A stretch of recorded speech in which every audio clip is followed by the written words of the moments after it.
السلام عليكم ورحمة الله وبركاته، اخواتي وحبايبي الغاليين متابعينا ومتابعي برنامج ازهري في الشارع، ونزلنا لكم من جديد. هنبدا نستضيف الناس في الشارع وهنسالهم اسئله دينيه، واللي هيجاوب ان شاء الله هيكسب معنا جوائز بسيطه كده. السلام عليكم، لو سمحت اخبارك ايه؟ عامل ايه؟ اتعرف بيك. بص احنا دلوقتي بنصور في برنامج ديني. انا مستعجل هم دقيقتين بالظبط وهتوكل على الله. طب هو عباره عن ايه طيب؟ هو البرنامج برنامج ديني، اسئله دينيه وكده. هنسالك كام سؤال وان شاء الله لو جاوبت عليهم تكسب جائزه معانا بالدين. السؤال الاولاني معانا بيقول لك: من هو كافل السيده مريم؟ سيدنا زكريا. طب عارف الموضع اللي ذكر فيه؟ وكفلها زكريا. الله كمل. كلما دخل عليها زكريا المحراب وجد عندها رزقا. عايزك تقراها لي بقى، تقراها مرتل مش مجرد. وكفلها زكريا كلما دخل عليها زكريا المحراب وجد عندها رزقا.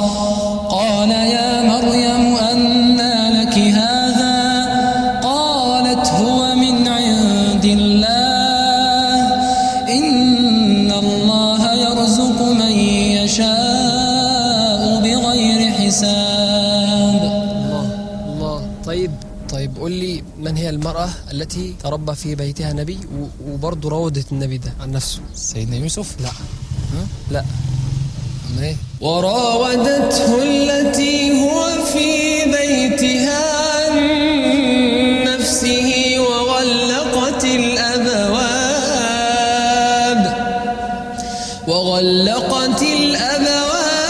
وقالت هيت لك. قال معاذ الله إنه ربي أحسن مثواي إنه لا يفلح الظالمون. ولقد همت به وهم بها لولا أن رأى برهان ربه كذلك لنصرف عنه السوء والفحشاء إنه من عبادنا المخلصين. حافظ قد ايه أنس؟ القرآن كله الحمد لله. القرآن كله. كلام بجد ولا بتهزر؟ يعني أسألك تمت أنا عندي 10 سنوات. وأنت عندك 10 سنين؟ اللهم بارك، الله أكبر عليك. طيب هقول لك، هسألك كم سؤال. أنا أسأل في القرآن زي ما أنا عايز؟ خد راحتك. طيب قول لي آية الدين. طيب أعوذ بالله من الشيطان الرجيم. مش هتعرف؟ بسم الله الرحمن الرحيم. يا أيها الذين آمنوا إذا تداينتم بدين إلى أجل مسمى فاكتبوه وليكتب بينكم كاتب بالعدل ولا يأب كاتب أن يكتب كما علمه الله فليكتب وليملل الذي عليه الحق وليتق الله ربه ولا يبخس منه شيئا فإن كان الذي عليه الحق سفيها أو ضعيفا أو لا يستطيع أن يمل هو فليملل وليه بالعدل واستشهدوا شهيدين من رجالكم فإن لم يكونا رجلين فرجل وامرأتان. حسبك، الله أكبر. إيه الجمال ده؟ ما شاء الله. طيب يا أنس هسألك سؤال تاني. السؤال التاني بيقول: حافظ القرآن كله؟ ها؟ أكيد. بسم الله الرحمن الرحيم. وقل رب أعوذ بك من همزات الشياطين وأعوذ بك رب أن يحضرون. سورة المؤمنون. حفظ الصفحة اللي قبل الأخيرة. ليه؟ الصفحة اللي قبل الأخيرة على يدك الشمال. على يدك الشمال. على يدك الشمال. تعرف تكمل؟ إن شاء الله. ما أنت قلت الصفحة مش هتعرف تكمل. كمل يا عم. وقل رب أعوذ بك من همزات الشياطين وأعوذ بك رب أن يحضرون حتى إذا جاء أحدهم الموت قال رب ارجعون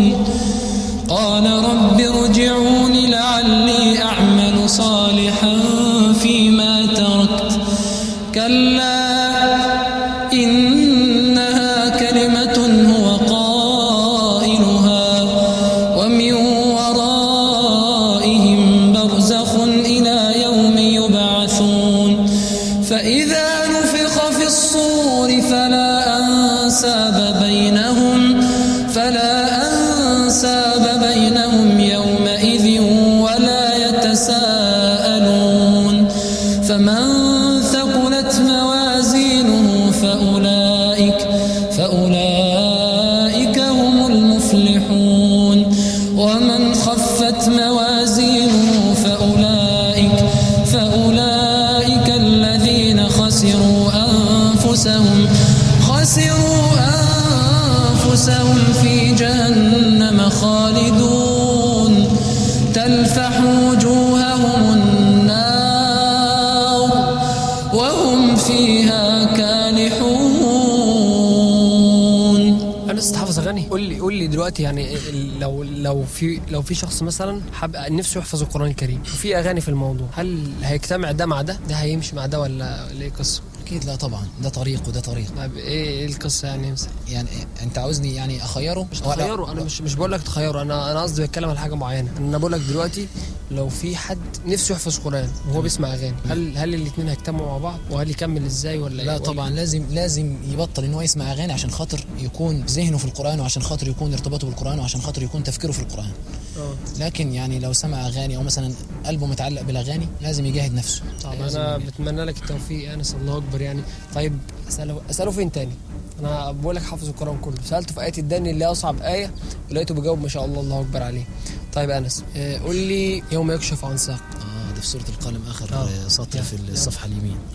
اقول له إيه تاني بالله عليكم؟ يوم يكشف عن ساق ويدعون إلى السجود فلا يستطيعون خاشعة أبصارهم ترهقهم ذلة وقد كانوا يدعون إلى السجود وهم سالمون فذرني ومن يكذب بهذا الحديث سنستدرجهم من حيث لا يعلمون وأملي لهم إن كيدي متين أم تسألهم أجرا فهم من مغرم مثقلون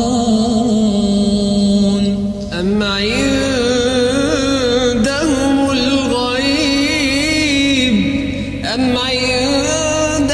الغيب فهم يكتبون فاصبر لحكم ربك ولا تكن كصاحب الحوت إذ نادى وهو مكظوم لولا أن تداركه نعمة من ربه لنبذ بالعراء وهو مذموم فاجتباه ربه فجعله من الصالحين وإن يكاد الذين كفروا ليزلقونك بأبصارهم لما سمعوا الذكر ويقولون إنه لمجنون